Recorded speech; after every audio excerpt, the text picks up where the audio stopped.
Hey, howdy, hey, welcome back to Trek on the Tube. We're back at it again. It's time for some Star Trek news. Yes, that's right. I'm a bit late on a couple of these things, but I just kind of wanted to share my reaction and share my thoughts on them. So let's begin with Star Trek Discovery ending its run after Season 5. Yes, that's right, Star Trek Discovery will be wrapping up after Season 5 ends. The 5th season will be released early 2024. It will be 10 episodes long. We don't yet know what it's about, nor who is going to be in it. The show ending isn't so much, from what I understand, a natural ending. It's kind of like, I wouldn't say it's been cancelled, but Viacom CBS, Paramount, they're kind of wrapping up a lot of shows, and I guess they're cleaning out their roster and trying to figure out what's working for them, what's not working for them in terms of content. And so not every Star Trek show, not every Star Trek product can live on. Discovery got wrapped up. I mean, the good news is this isn't exactly a cancellation, so you're not going to be left with like this cliffhanger and the show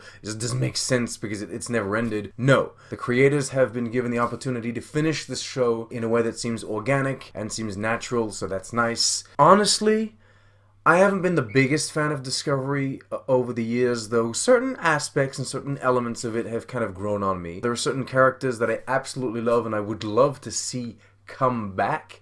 Also, the setting that the show is in at the moment, this whole far ahead in the future kind of thing, is something that I would love to see more of. I would want another show to explore that. But, and I don't say this as a hater that was wishing this show to disappear. No, Bob, it's not true.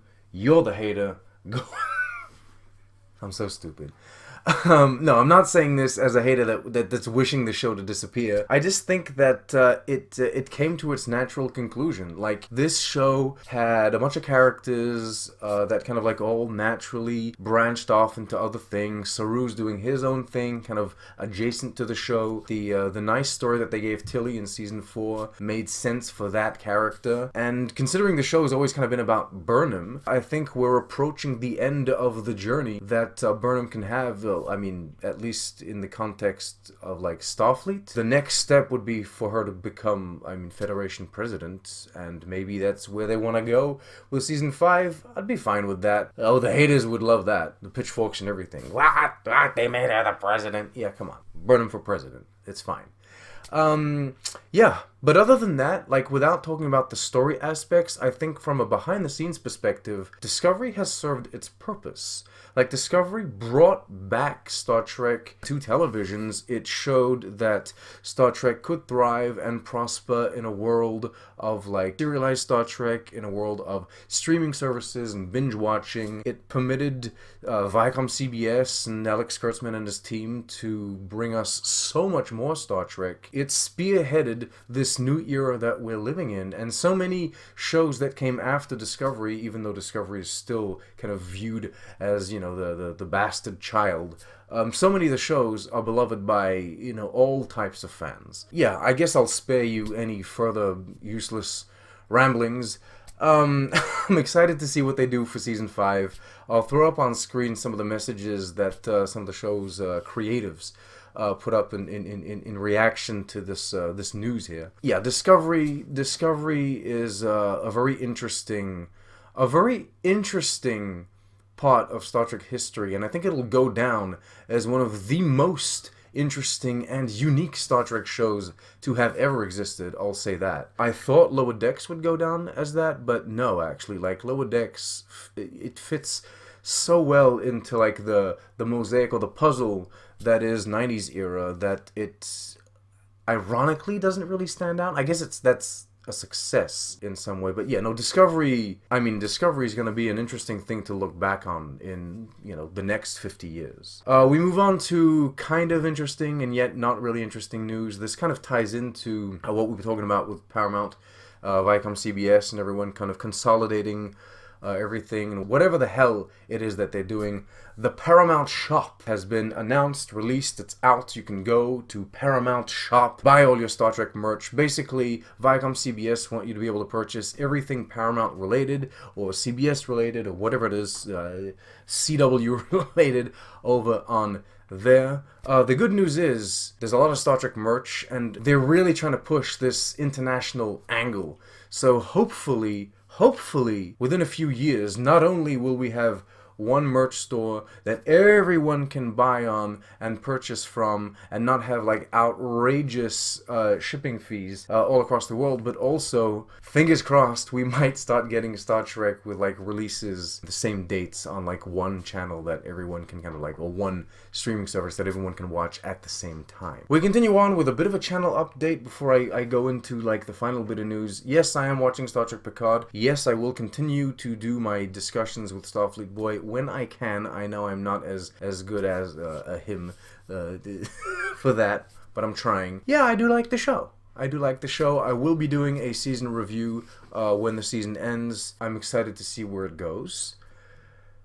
Chris Pine and Star Trek 4. Every, I don't know, 3 months, someone from the Kelvin timeline says, oh hey, I would love to be in a Star Trek movie again. And this time it was Chris Pine. Chris Pine is, I don't know, what, Dungeons and Dragons is the movie he's going to be in that's going to come out. It'll be dreadful. But yeah, no, he still wants to play Kirk in Star Trek. And hopefully we will eventually get Kelvin 4. I would absolutely love that. I don't necessarily need Chris Pine himself to come back. I think that John Cho with a Captain Sulu movie would be great. We've talked about this at length already. But yeah, hopefully in this big change of things, Viacom CBS, Paramount, you know, they still consider it like a tentpole franchise and still have ideas of releasing films. Though the chance of that film being Tarantino Trek is now basically none. I mean, I think no one was really holding out hope for that, and a lot of you guys didn't seem very interested in Tarantino Trek. I don't know why. Star Trek is already R-rated. Have you seen Picard? Have you seen Discovery? Have you seen Lower Decks? Dear God. Anyway, yeah, no, Tarantino Trek would have been interesting to me, but apparently he's releasing his final film. He said he'd make 10 films, and he once said that, like, his 10th film, his final film, would be kind of like an epilogue to his career. Interesting, considering it's going to be called, like, The Critic. Depending on what kind of approach he has, could be a very, very good film. I mean, if he's taken like an angle of like a film critic criticizing his whole career, I don't know. Point is, his 10th film will not be a Star Trek film, but who knows? Who knows? He wants to do TV shows apparently, perhaps, maybe after, kind of explore something else. It could be fun to give him a Yesterday's Enterprise type miniseries. What would you guys think about that? That's it. That's the news. Basically, what you need to remember now is that going forward, you will have more Strange New Worlds, more Prodigy, and more Lower Decks. Picard is ending, and Discovery is ending, and we don't know if they're going to make another Star Trek show after. I'm assuming they will. I'm still expecting a Starfleet Academy show, and I was kind of theorizing that they would do that with like Tilly in the future. That could be interesting, and I'm still expecting at some point like a 7 of 9 spin-off. Like maybe that won't be Fenris Rangers anymore, considering things have kind of changed with the release of Picard Season 3. But yeah, maybe a 7 of 9 spin-off set in the 25th century, which is what I consider, and many seem to consider, the present of Star Trek. Section 31 is still in the works. Michelle Yeoh just won an Oscar. Congratulations to her. You're a boss. That would be amazing, I'll say that, alright? A Section 31 show helmed by Oscar-winning Michelle Yeoh. We'll see. We'll see what happens. Erica Lippold, Boyon Kim. We trust you. The Mandalorian Season 3. I'm watching it at the moment, and I did review Season 1 and Season 2. Would you guys want me to do a Season 3 review on this channel? I wouldn't mind talking about Season 3. So you guys let me know if you want me to do that. Big things and interesting things are coming soon on the channel. I have very special, bizarre videos set up. There are things around me that I cannot show at this moment. Although I can show you this. Ooh. There's things rattling inside, but yeah, I can show you that. It looks like nothing, but believe you me, there is a Voyager on this very mug. Yeah, interesting things are coming on the channel. Stay tuned. As usual, like, subscribe, comment, share, do all of those fantastic things. You're the best. You can hit that thanks button or go to the link, the Ko-fi link. Of course, you can also become a patron and support this channel on Patreon. I'll see you soon. Live long and prosper.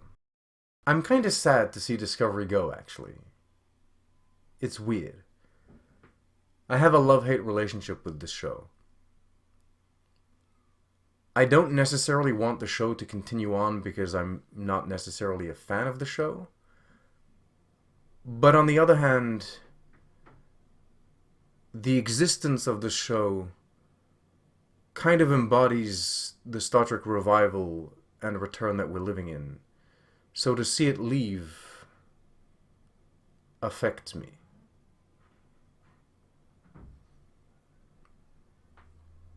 Live long and prosper.